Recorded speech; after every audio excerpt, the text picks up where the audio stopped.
폭설이 왔던 2024년 11월 27일 이 날을 기점으로 우리나라는 이제 가을에서 겨울로 완전히 계절을 바꿨습니다. 부산 경남 지역 제외하고 전국 대부분 지역에 굉장히 많은 눈이 왔고 요것 때문에 항공기 결항, 지연 운항도 속출했죠. 우리나라 겨울이 비행기가 운항하는데 굉장히 쉽지 않은 조건들을 좀 가지고 있습니다. 요번에 왜 비행기가 제대로 못 떴는지는 이륙하자 채널에서 좀 자세히 또 다룰 기회가 있을 거예요. 오늘은 비행기가 힘들게 뜨더라도 운항하는데 많이 어려울 수밖에 없는 이유들을 좀 같이 얘기해 볼까 합니다. 오늘의 익스플레인은 겨울의 하늘입니다.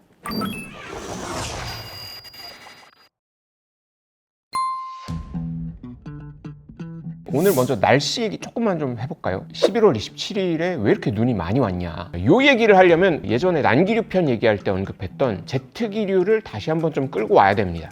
우리나라 겨울 날씨에 요 제트기류가 굉장히 큰 영향을 주는데요. 이번 폭설에도 요 제트기류가 근본적인 원인이 좀 됐습니다. 제트기류가 다른 계절에는 우리나라 한참 북쪽에서 빙글빙글 돌고 있는데 요게 날씨가 추워질수록 우리나라 쪽으로 슬금슬금 내려와요. 제트기류라는 거는 북극하고 저위도 지방의 기온 차가 클수록 속도도 빨라지고 북극 쪽으로 꽉 조여지게 되는데 겨울에는 그 기온 차가 좀 덜해요.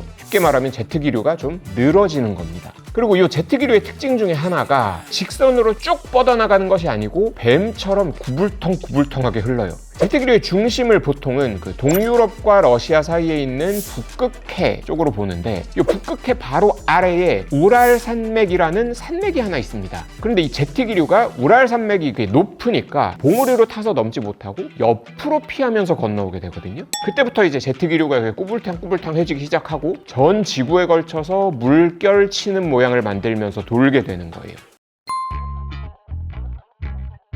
그런데 이렇게 구불구불하게 흐르는 제트기류는 기압 배치도나 온도 차이 이런 거에 따라서 정도가 훨씬 심해지기도 하고 약해지기도 하거든요. 뭐든 과하면 탈이 좀 나잖아요. 11월 25일 날 보면 우리나라 주변 한 5.5km 상공의 일기도를 봤을 때 이 제트기류가 엄청나게 남쪽으로 굽이치면서 커다란 반시계 방향의 바람을 하나 만들어내요. 이게 너무 휜 나머지 제트기류에서 똑 떨어져 나와 버립니다. 중학교, 고등학교 과학 시간에 배운 거 끌어올해서 좀 기억을 떠올려 보시면 바람 방향이 반시계 방향으로 돌면 뭐다? 저기압이다. 요 저기압을 제트기류에서 떨어져 나왔다고 해서 골절할 때 절, 이별할 때 이, 두음법칙 적용해서 리, 그래서 전리저기압 합쳐서 이렇게 부릅니다. 이 전리저기압은 전 지구적인 대기의 대순환이 만들어낸 저기압이기 때문에 규모도 엄청나게 크고 에너지도 굉장합니다. 근데 같은 날 지상의 일기도를 보면 우리나라 동쪽에는 굉장히 큰 고기압이 자리 잡고 있었고 상하이 지방에는 또 저기압이 있었어요. 그래서 우리나라는 주로 고기압 영향권에 드는 동시에 남쪽에서 불어오는 방향의 영향도 받았어요. 무슨 말이냐면 남쪽에서 따뜻한 공기가 계속 들어오고 있었다. 자, 실제로 11월 25일에 서울 최고 기온을 보면 15.4도까지 올라갔거든요. 요때쯤 원래 최고 기온은 10도 아래여야 돼요. 그 다음날 보시면 상하이 쪽 저기압이 북쪽에 있던 전리저기압이랑 길다랗게 합쳐지면서 만주에서 우리나라까지 영향을 주는 어마어마한 규모의 저기압이 되면서 우리나라를 통과합니다. 근데 이 저기압은 반시계 방향 바람이 분다고 했잖아요. 이 저기압의 중심이 우리나라를 이미 통과해서 동해 쪽으로 빠져나갔다. 그러면 우리나라에 부는 바람의 방향은 북풍이겠죠. 굉장히 차가운 바람. 자, 하루 전까지 따뜻한 공기가 쭉쭉 들어오던 우리나라에 갑자기 하루 만에 엄청 차가운 바람이 하늘 높은 데서 급강하면서 따뜻한 공기를 파고들듯이 밀어내기 시작해요. 근데 여기에 이제 서해에 따뜻한 바닷물이 공급한 수증기까지 곁들인 따뜻한 공기 아래쪽으로 차가운 공기가 파고들면 어떻게 된다? 돌풍이 생기면서 비가 많이 온다. 근데 겨울이고 추운 날씨였으니까 뭐다? 눈이다. 근데 습기를 많이 먹으면 눈이니까 뭐다? 습설이다. 요렇게 정리가 되는 겁니다.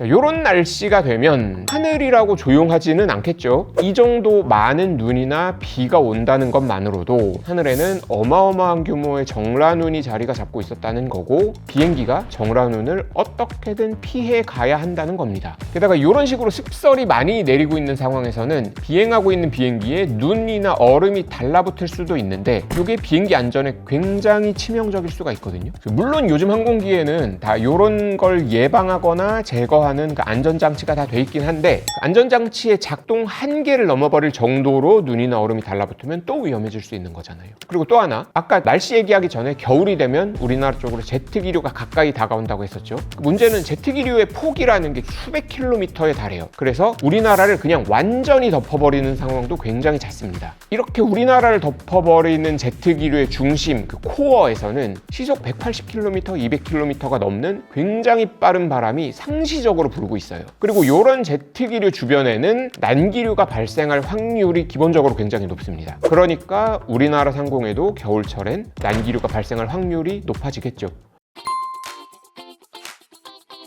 한겨울 우리나라에 흐르는 제트기류가 조종사들을 힘들게 하는 이유가 또 하나가 있는데 이 제트기류가 바로 삐딱선 타고 흐르고 있다는 점입니다. 우리나라는 남북으로 긴 나라잖아요. 대부분 노선도 남북을 잇는 노선이 많죠. 제트기류는 구불구불 굽이치면서 흐른다고 했었죠. 제트기류가 태평양에 접어들기 전에 크게 한번 굽이치는 지역이 바로 한반도 상공입니다. 그러면 우리나라 하늘에서는 어떻게 되냐면 서쪽에서 동쪽으로 굉장히 센 바람이 상시 부는 거죠. 비행기 방향은 남북인데 바람 방향은 동서다. 비행기가 진행 방향을 똑바로 보고 앞을 보고 가지 못하고 바람이 불어오는 방향으로 약간 삐딱하게 자세를 잡고 날아가야 됩니다. 운전할 때 왜 그 옆에서 강한 바람이 불면 바람이 불어오는 방향으로 핸들을 살짝 돌려가면서 운전해야 될 때 있잖아요. 자동차는 네 바퀴가 다 땅에 붙어 있으니까 고정이라도 되는 건데 비행기는 그렇지 못하니까 고정을 좀 더 크게 해줘야 되는 거예요. 자, 심할 때는 10도, 20도까지도 옆을 바라보면서 날아가야 되는 경우도 적지 않습니다. 똑바로 보고 날아가야 되는데 엉뚱한 데 보고 힘을 좀 써야 되니까 연료 소모도